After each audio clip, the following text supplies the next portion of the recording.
नमस्कार, आपका स्वागत है आज के लेक्चर में और आज की क्लास में हम लोग देखने वाले हैं नेशनल न्यूज़। जी हाँ, स्टडी विद रश्मि चैनल पे आपका स्वागत है। आज हम लोग देखने वाले हैं नेशनल न्यूज़, जिसमें हम लोग टॉप 15 न्यूज़ को देखेंगे, जो पूरे साल 15 न्यूज़ काफ़ी न्यूज़ में था, जिससे आपके आने वाले एग्ज़ाम में क्वेश्चंस आने की पूरी संभावना है। तो चलिए वीडियो स्टार्ट करते हैं। न्यूज़ ऑफ द ईयर है, जिसमें टॉप 15 न्यूज़ कवर किए गए हैं। यहाँ पे सोर्स है द हिंदू न्यूज़पेपर। जो सबसे पहला न्यूज़ जो पूरे साल इम्पॉर्टेंट था वो था अपार। जी हाँ, अपार यानी one nation one student register system. पूरे भारत में सभी स्टूडेंट को एक यूनिक आईडी दी जाएगी, जो कि डिफाइन करेगा कि वो एज ए स्टूडेंट उन्होंने क्या क्या पाया है, जैसे कि उनका एजुकेशन सिस्टम कैसा रहा है, उन्होंने कहाँ से ग्रेजुएशन की है, कहाँ से टेंथ किया है, कहाँ से ट्वेल्थ किया है। अगर वो इस बीच स्टडी के बीच में कहीं ट्रांसफ़र लेते हैं तो ये यूनिक आईडी उनको डिफाइन करेगा। यानी कि अपार एक ऐसा सिस्टम लाया गया है जिसके अंतर्गत एक यूनिक आईडी जनरेट होगी हर एक स्टूडेंट की, और हर एक स्टूडेंट के बारे में पूरी जानकारी गवर्नमेंट को मिल जाएगी। तो अपार का मतलब होता है one nation one student number. और अगर हम अपार को समझे, इसका एक्रोनिम तो ये है automated permanent academic account registry. आगे बढ़ते हैं। PEN यानी परमानेंट एजुकेशन नंबर। जी हाँ, पेन पेन तो आप इस्तेमाल करते होंगे। ये वो पेन नहीं है, ये है परमानेंट एजुकेशन नंबर, जिसमें हर एक स्टूडेंट को एक एजुकेशन नंबर से डिफाइन किया जाएगा और ये 12 डिजिट का नंबर होगा। ठीक है, तो अपार के अंतर्गत एक यूनिक आईडी दी जा रही है हर एक स्टूडेंट को, और ये 12 डिजिट का है। ठीक है, अपार जो है वो क्यों लाया जा रहा है, ताकि ट्रांसपेरेंसी लाई जाए एजुकेशन सिस्टम में।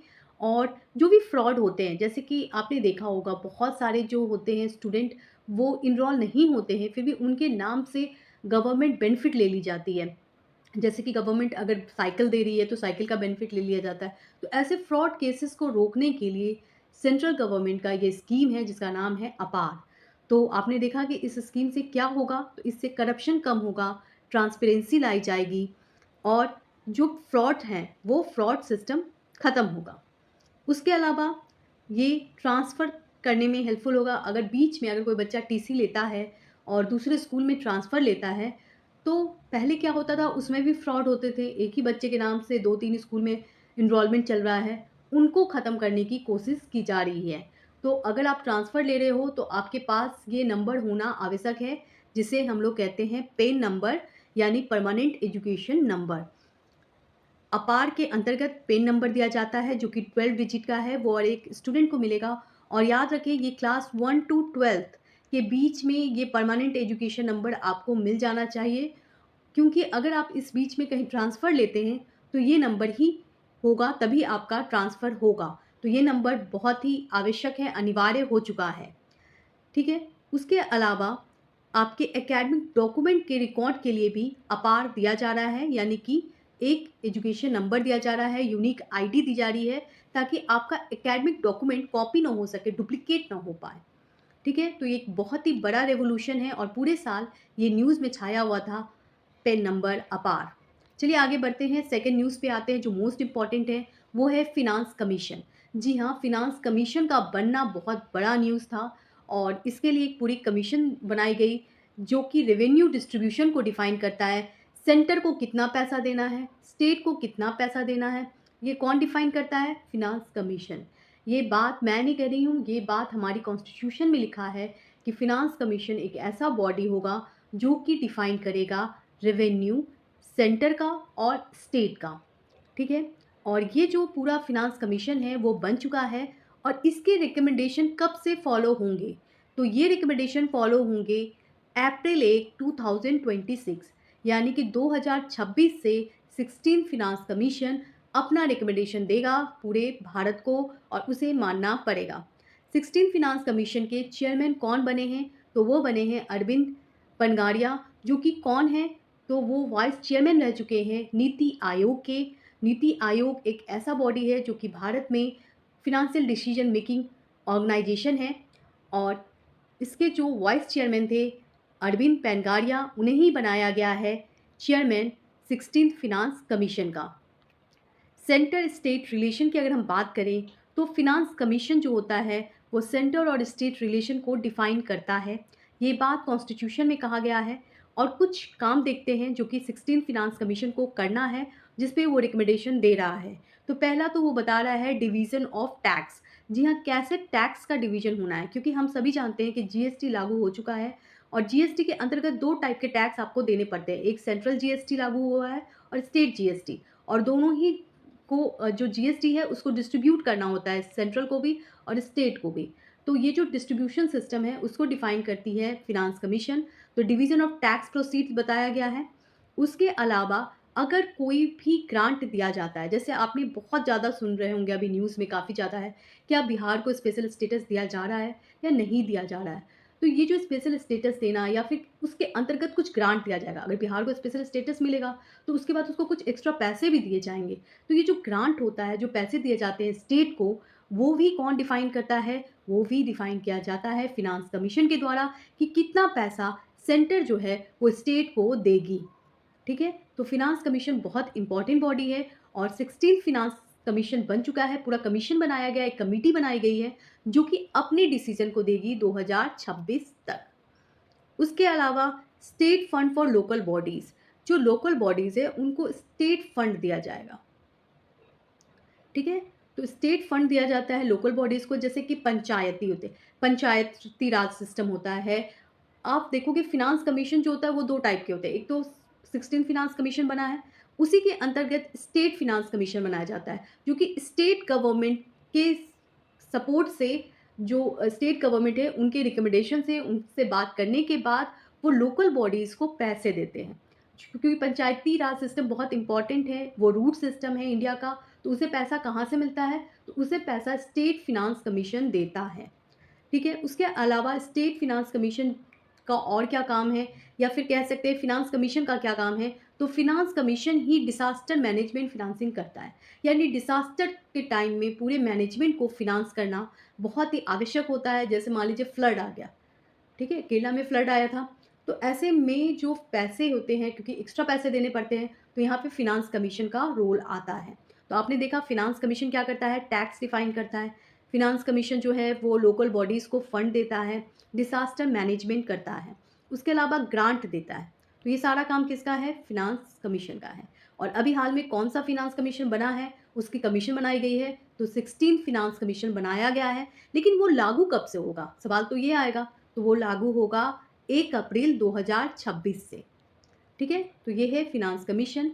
तीसरा जो मोस्ट इंपॉर्टेंट न्यूज़ आप जानने को बेकरार है, तो वो तीसरा मोस्ट इंपॉर्टेंट न्यूज़ है हड़प्पन साइट।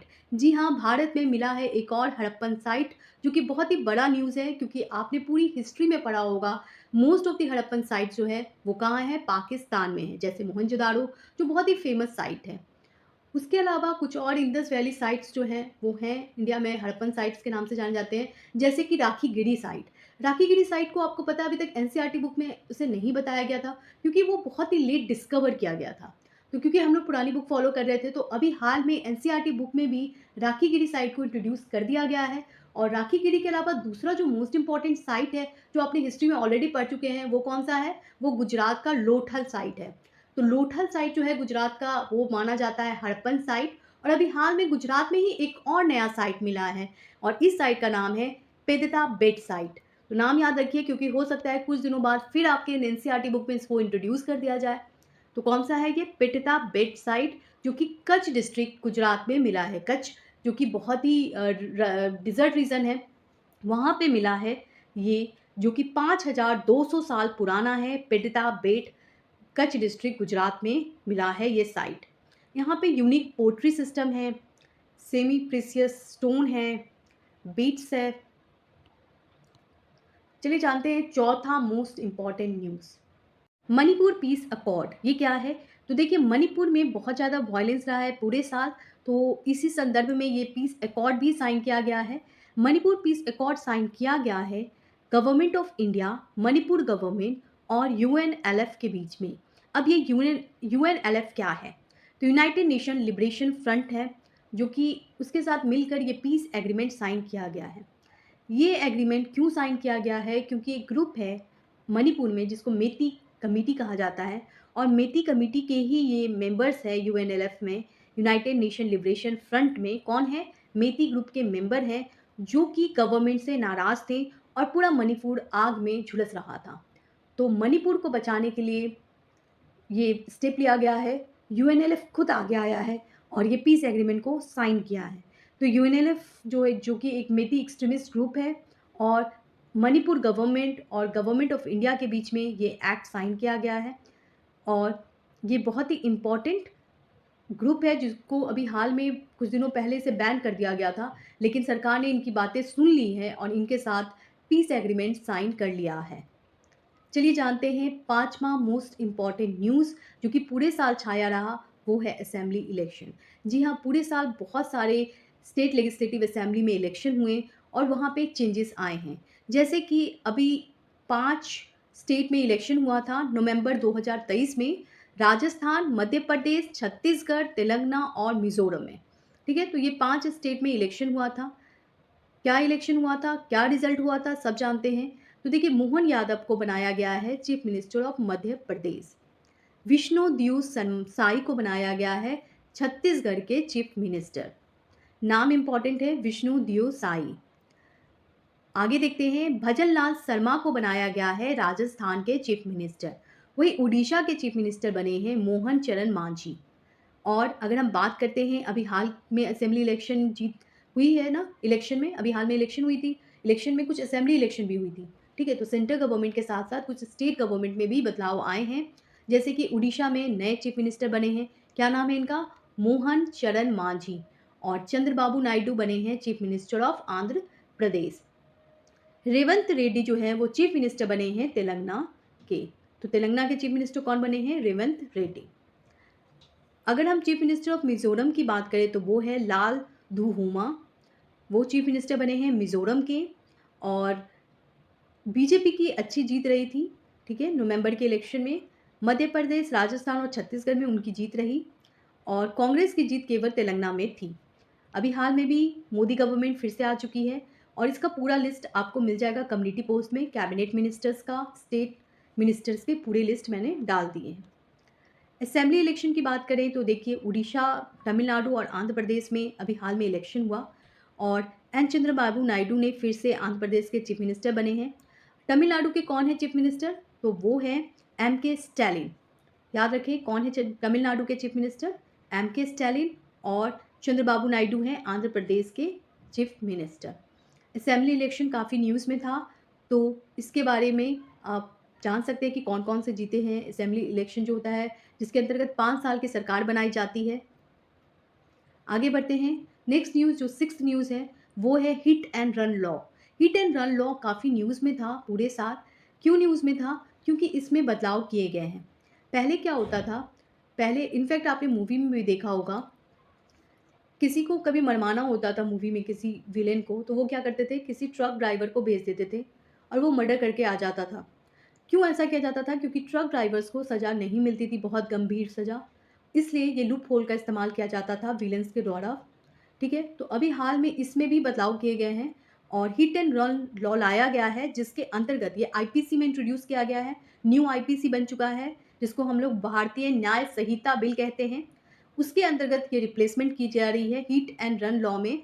अगर कोई भी ट्रक ड्राइवर किसी को मार देता है, मर्डर केस हो जाता है, ऐसे में 7 लाख रुपए का फाइन और 10 साल की सज़ा सुनाई जा सकती है उस ड्राइवर को, जो कि बहुत बड़ा चेंज है। ठीक है, तो आपने देखा हिट एंड रन लॉ में बदलाव की गई है। 7th मोस्ट इंपॉर्टेंट न्यूज़ है, अल्फा ने भी साइन कर लिया है एग्रीमेंट आसाम गवर्नमेंट और सेंट्रल गवर्नमेंट के साथ। अल्फा क्या है? एक मिलिटेंट ग्रुप है जो कि एक्टिव है आसाम में। United liberation front of Assam ने साइन किया है एग्रीमेंट सेंट्रल गवर्नमेंट के साथ भी और आसाम गवर्नमेंट के साथ भी। ये कौन है? तो देखिए, अल्फा जो है वो वहाँ के लोग हैं जो कि एक ग्रुप बनाए थे जिनका नाम है United liberation front of Assam. क्योंकि आसाम में बहुत ज़्यादा माइग्रेंट आ चुके थे और माइग्रेंट को रोका नहीं जा रहा था आसाम में, और माइग्रेंट की संख्या वहाँ के लोकल लोगों से अधिक हो गई थी। ऐसे में लोकल लोग अपने मदरलैंड के लिए एक ग्रुप बनाते हैं जिनका नाम है अल्फ़ा, और अल्फ़ा ग्रुप से वो ये वॉइस रखते हैं कि जो माइग्रेंट्स हैं, जो बाहर दूसरे कंट्री से आ रहे हैं, उनको रोका जाए। ठीक है, इसी संदर्भ में 1985 में असम अकॉर्ड साइन किया गया था जिसके अंतर्गत बाहर के माइग्रेंट को बिल्कुल स्टॉप करने की बात की गई थी।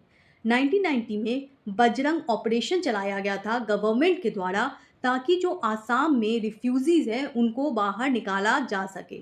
ये बहुत ही इम्पॉर्टेंट है क्योंकि आसाम काफ़ी ज़्यादा न्यूज़ में रहता है।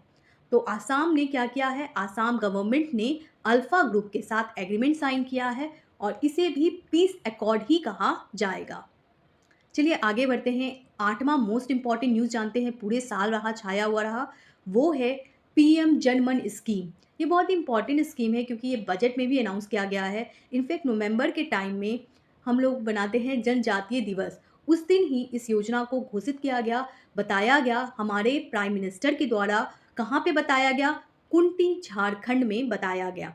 पीएम जनमन स्कीम के अंतर्गत ट्राइबल कम्युनिटीज़ को मेन स्ट्रीम में इंक्लूड करने की बात की गई है, जिसका एम यही है कि क्लीन ड्रिंकिंग वाटर देना है, हेल्थ केयर प्रोवाइड करना है, न्यूट्रिशन देना है, रोड बनवाना है, टेलीकम्युनिकेशन देना है। इनको स्टैब्लिश किया जा रहा है वन धन केंद्र। केंद्र क्या स्टैब्लिश किया जा रहा है? वन धन केंद्र स्टैब्लिश किया जा रहा है, जिसके अंतर्गत क्या होगा, एक ऐसा सेंटर बनाया जा रहा है जिसको मार्केटिंग सेंटर कहते हैं।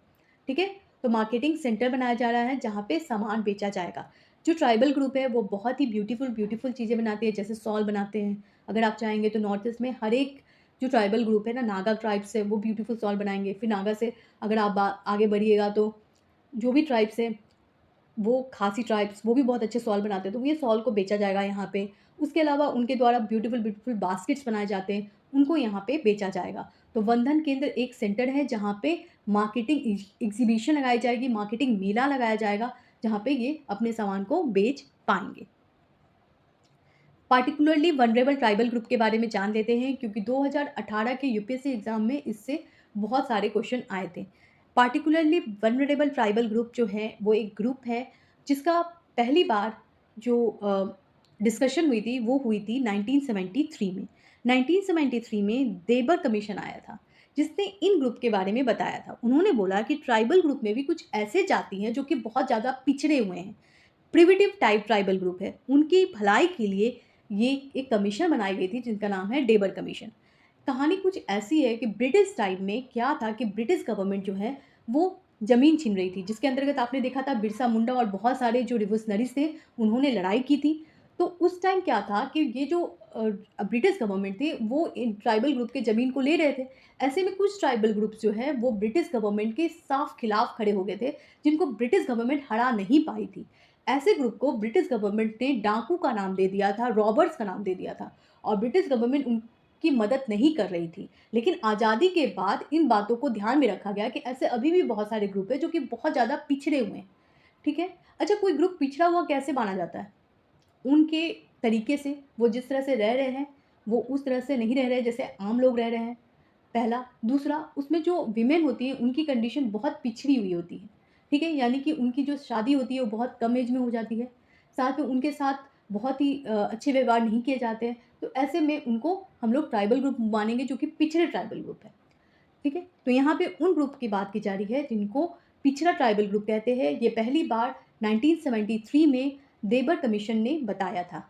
पार्टिकुलरली वनरेबल ट्राइबल ग्रुप को फिर से 2006 में गवर्नमेंट ने नाम दिया। तो पहले उनको प्रिमिटिव ट्राइबल ग्रुप कहा जाता था, बाद में उनको पीवीटीजी कहा गया। भारत में टोटल 75 पीवीटीजी ग्रुप हैं। ठीक है, तो टोटल कितने हैं? 75।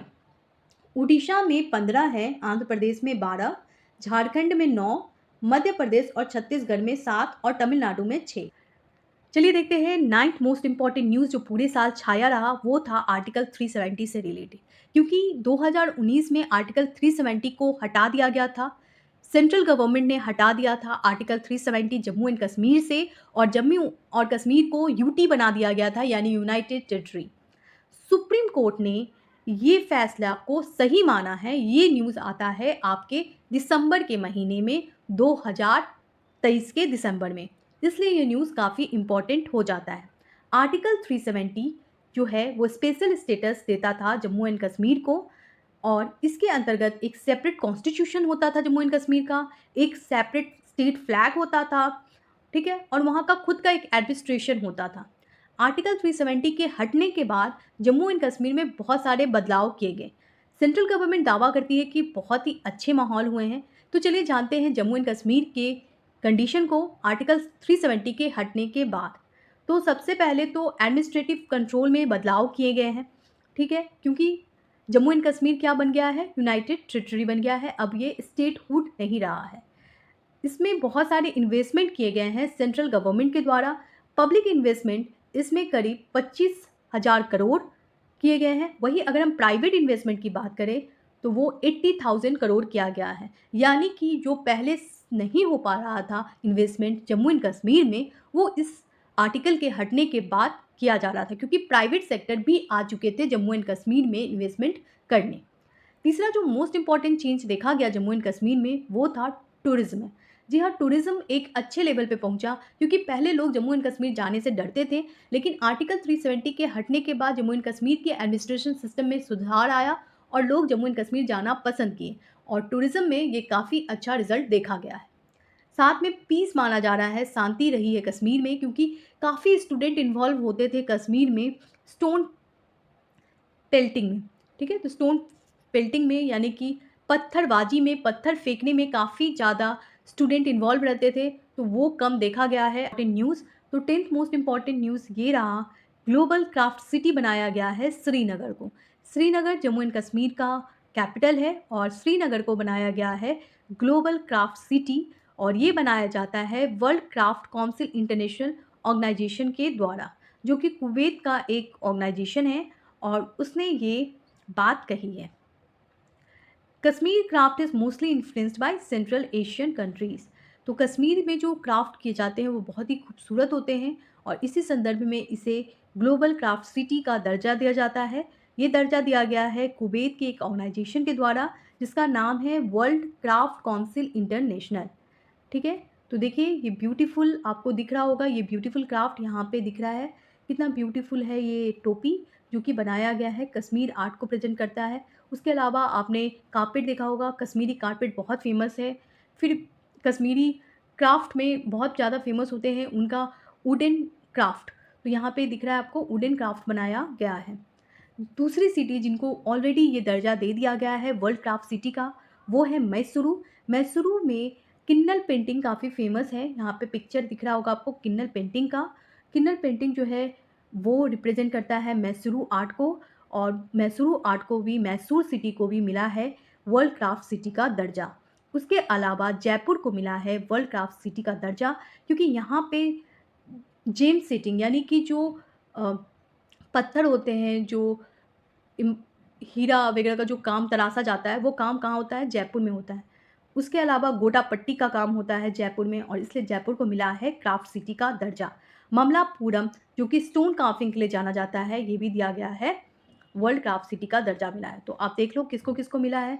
तो पहला मिला है श्रीनगर को, दूसरा मिला है मैसूरू को, तीसरा मिला है ममलापुरम जो कि तमिलनाडु में है, उसे मिला है, चौथा मिला है जयपुर को।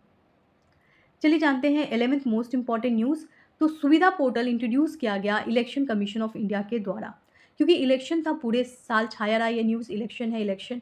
तो 2024 अप्रैल के महीने में, अप्रैल और मई में इलेक्शन हुआ, तो सुविधा पोर्टल लॉन्च किया गया इलेक्शन कमीशन के द्वारा। थोड़ा जानते हैं, ये पोर्टल जो है ये यूज़र फ्रेंडली डिज़ाइन का है, जो कि पॉलिटिकल पार्टीज़ को हेल्प करता है, ठीक है। The portal user friendly design allow political parties कि आप इसके थ्रू कंपेन करें, ताकि आपस में पॉलिटिकल पार्टीज़ का झगड़ा ना हो, इसके लिए ये पोर्टल यूज़ किया जाएगा। और सब कुछ ऑनलाइन था, किस टाइम में, किस डेट में, कब तक करना है कंपेन, कहाँ करना है, ये सारी बातें इस पोर्टल के द्वारा गवर्नमेंट को बताई जा रही थी, मतलब इलेक्शन कमीशन को बताई जा रही थी, और इलेक्शन कमीशन पूरा कंट्रोल कर रहा था कंपेन सिस्टम को इस पोर्टल के द्वारा, जिसका नाम है सुविधा पोर्टल, ठीक है।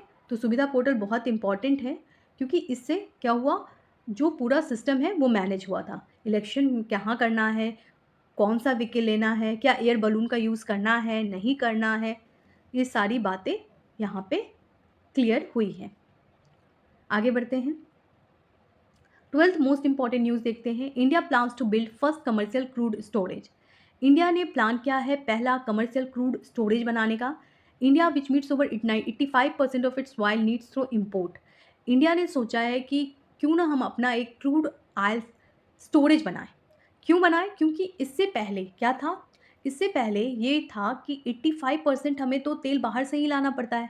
अब मान लीजिए बाहर वॉर हो जाए और तेल का सप्लाई बिल्कुल बंद हो जाए, तो इंडिया में बहुत सारी प्रॉब्लम हो जाएगी, क्योंकि सारी गाड़ियाँ तो इन्हीं से चलती है। ज़्यादातर तो तेल वाली ही गाड़ी चलती है इंडिया में। अभी भी इलेक्ट्रिकल व्हीकल की संख्या कम है। तो ऐसे में भारत सरकार क्या कर रही है, एक क्रूड ऑयल स्टोरेज बना रही है। ये बहुत ही इंपॉर्टेंट ही न्यूज़ है, पूरे साल छाया रहा। Government of India has set up strategic crude storage. कहाँ पे सेटअप किया गया है? विशाखापट्टनम में, मैंगलोर में, पडूर में, उसके अलावा चंदीखोल उड़ीसा में, ठीक है। और ये सारे प्लेस है, यहाँ पे नाम अच्छे से दिया गया है तो हम देख लेते हैं। देखिए यहाँ पे पहला जो प्लान है, फर्स्ट प्लान, जिसके अंतर्गत 1.33 मिलियन टन बनाया जाएगा विशाखापट्टनम में, ठीक है। उसके अलावा मैंगलोर में, मैंगलोर के पडूर में, सबसे पहले मैंगलोर में बनाया जा रहा है, ठीक है। तो पहला प्लान क्या है, पहला देख लेते हैं। पहला जो प्लान है उसके अंतर्गत बनाया जा रहा है विशाखापट्टनम में, मैंगलोर में और पडूर कर्नाटका में, ठीक है। तो ये है आपका पहला स्टेज। अब हम आते हैं सेकेंड स्टेज में। सेकेंड स्टेज में अभी काम स्टार्ट नहीं किया गया है, लेकिन होगा। ये बनाया जा रहा है उड़ीसा में। उड़ीसा का एक शहर है जिसका नाम है चांदीखोल, वहाँ पे ये बनाया जा रहा है। और सेकेंड टाइम फिर से पडोर यानी कि कर्नाटका में बनाया जा रहा है। तो 2 बार ये ऑयल स्टोरेज कैपेसिटी बनाई जा रही है, ठीक है। 13 मोस्ट इंपॉर्टेंट न्यूज़ देख लेते हैं। UNESCO memory of world register. 3 Indian literary work को UNESCO memory of world register में रजिस्टर कर लिया गया है। ये न्यूज़ बहुत इंपॉर्टेंट है। कौन कौन से हैं? एक तो रामचरितमानस है। अच्छा, रामचरितमानस को किसने लिखा था? तो वो लिखा गया था तुलसीदास के द्वारा। दूसरा, पंचतंत्र को किसने लिखा था? विष्णु शर्मा ने। और सहृदलोकन, ये किसने लिखा था बताएं? देखिए, इसे लिखा गया था कश्मीरी स्कॉलर आचार्य आनंद वर्धन एंड अभिनव गुप्ता के द्वारा। ये तीनों किताबों को अभी हाल में यूनेस्को ने वर्ल्ड रजिस्टर में रजिस्टर कर लिया है, ठीक है। तो ये इंपॉर्टेंट है। UNESCO memory of the world Asia Pacific regional register में इन तीनों किताब को रजिस्टर किया गया है। और ये तीनों किताब जो है वो भारत का किताब है। और ये जो पूरा मीट हुआ था, ठीक है, मेमोरी ऑफ वर्ल्ड कमिटी, ये कहाँ हुआ था, ये सवाल आ सकता है। तो ये हुआ था मंगोलिया के उलन बत्तूर में, ठीक है। तो उलन बत्तूर एक शहर है मंगोलिया में जहाँ पे ये मीट हुआ। और यहाँ पे यूनेस्को वर्ल्ड रजिस्टर के बारे में बताया गया, जिसमें हमारी किताब रामचरितमानस, पंचतंत्र और सहृदलोकन जो किताब है वो रखी गई। अच्छा, इस किताब के बारे में थोड़ा जानते हैं। सहृदलोकन किताब क्या है? तो देखिए, ये किताब जो है वो कश्मीरी पंडित के द्वारा लिखा गया है, जिनका नाम है अभिनव गुप्ता और आचार्य आनंद वर्धन, ठीक है। चलिए चलते हैं 14 मोस्ट इंपॉर्टेंट न्यूज़ जो पूरे साल इंपॉर्टेंट न्यूज़ में रखा गया है, वो है मिशन ईशान। मिशन ईशान बहुत इंपॉर्टेंट न्यूज़ है। क्यों? देखते हैं। देखिए, भारत में क्या है, अभी तक 4 जो है वो फ्लाइट इंफॉर्मेशन रीजन है। कहाँ कहाँ है? तो पहला जो है वो दिल्ली में है, दूसरा जो है वो मुंबई में है, तीसरा कोलकाता में है और चौथा चेन्नई में। इन 4 जगह पे ये रखा गया है, ठीक है। इन चारों को क्या कर दिया गया है, अब गवर्नमेंट जो है वो सोच रही है कि एक ऐसा फ्लाइट इंफॉर्मेशन रीजन बनाना है जो कि इन चारों को हैंडल करे, इन चारों रीजन को कनेक्ट कर पाए। तो उसके लिए मैनेजमेंट ने क्या किया है, नागपुर में एक सेंटर बनाया है, ठीक है। तो India is planning a major move to unify, यानी अब ये 4 जगह नहीं होगा, अब इन सबको एक बना दिया जाएगा। और वो कहाँ बन रहा है? नागपुर में। दिल्ली, मुंबई, कोलकाता, चेन्नई का जो फ्लाइट इंफॉर्मेशन जोन है उसको कंबाइन कर दिया जाएगा और नागपुर में एक बनाया जाएगा। इसे मिशन ईशान के नाम से जाना जाएगा, ठीक है। तो ये मोस्ट इंपॉर्टेंट न्यूज़ है। चलिए आगे बढ़ते हैं। 15 मोस्ट इंपॉर्टेंट न्यूज़ जो कि लास्ट न्यूज़ है, बहुत इंपॉर्टेंट न्यूज़ है, वो है सेला टनल। सेला टनल काफ़ी न्यूज़ में रहा क्योंकि प्राइम मिनिस्टर नरेंद्र मोदी जी ने इसका इनॉग्रेशन किया है। सेला टनल जो है वो कहाँ है, पहले ये देख लेते हैं। तो सेला टनल अरुणाचल प्रदेश में है, ठीक है। कहाँ है? अरुणाचल प्रदेश में है। सेला टनल क्यों न्यूज़ में था? क्योंकि ये वर्ल्ड का सबसे लंबा 2 लेन टनल है। ये 13,000 फीट एल्टीट्यूड पे है। और क्योंकि अरुणाचल प्रदेश में ये जो टनल बनाया जा रहा है ये एक्चुअली बॉर्डर एरिया पे, और हम किसके साथ बॉर्डर शेयर कर रहे हैं? चाइना के साथ, ठीक है, जिसको LAC बॉर्डर कहा जाता है। LAC बॉर्डर पे ये सेना टनल बनाया गया है ताकि जो हमारे सोल्जर हैं वो आसानी से इस प्लेस पे पहुंच पाएँ, ठीक है। इसके लिए ये बनाया गया है। 825 करोड़ का ये प्रोजेक्ट है जो कि 8 किलोमीटर तक फैला हुआ है। इसका स्ट्रेटजिक इम्पोर्टेंस क्या है? तो देखिए, ये क्यों बनाया जा रहा है? ताकि हम अपने कैपेसिटी को बढ़ा सकें, हम अपने आर्मी को अरुणाचल प्रदेश के इस रीजन तक पहुँचा सकें। इसके लिए सेला टनल बनाया जा रहा है, ताकि बॉर्डर पे कोई भी लड़ाई हो तो हम उसे सँभाल पाएँ। ठीक है? उसके अलावा भी बहुत ही इम्पोर्टेंट न्यूज़ था जिसे ऑलरेडी दूसरे वीडियो में कवर कर लिया गया है, आप देख सकते हैं। प्लेलिस्ट में जाएँ, सारे वीडियो मिल जाएँगे। इलेक्ट्रोल बॉन्ड से रिलेटेड वीडियो बनाया गया है, जिसमें पूरे बॉन्ड के बारे में बताया गया है, इलेक्ट्रोल बॉन्ड क्या है, क्यों लाया गया, क्या सही है, क्या गलत है। उसके अलावा सिटीज़नशिप अमेंडमेंट एक्ट की पूरी इन्फॉर्मेशन आपको मिल जाएगी। और भी एक इम्पॉर्टेंट न्यूज़ था, वो था 3 न्यू बिल। जी हाँ, पूरे साल ये भी छाया रहा। आईपीसी एक्ट को बदल के भारतीय न्याय संहिता बिल बनाया गया। फिर जो दूसरा है, कोड ऑफ क्रिमिनल प्रोसीजर को बदलकर क्या नाम रखा गया है? भारतीय नागरिक सुरक्षा संहिता। और इंडियन एविडेंस एक्ट को बदल के रखा गया है भारतीय साक्ष्य बिल 2023। आईपीसी 1860 में लाया गया था, जो कि अब जाके रिप्लेस होने की बा हो गई है भारतीय न्याय संहिता बिल से। और कोड ऑफ क्रिमिनल प्रोसीजर 1973 में लाया गया था, जिसको बदल के कर दिया गया है भारतीय नागरिक सुरक्षा संहिता। इंडिया एविडेंस एक्ट 1872 में लाया गया था, जिसका नाम बदल के रखा गया है भारतीय साक्ष्य बिल 2023। तो ये सारी इन्फॉर्मेशन बहुत इंपॉर्टेंट है। इसमें टोटल 15 न्यूज़ को कवर किया गया है, और ये 15 न्यूज़ बहुत इंपॉर्टेंट, तो एक बार सारे न्यूज़ को ज़रूर देख लें। Thank you. और वीडियो में कोई भी डाउट हो, कोई भी शिकायत हो तो ज़रूर बताएं। वीडियो कैसा लगा ये भी बताएं, और वीडियो को लाइक करना ना भूलें, और चैनल को जल्द से जल्द सब्सक्राइब कर लें। Study with Rashmi.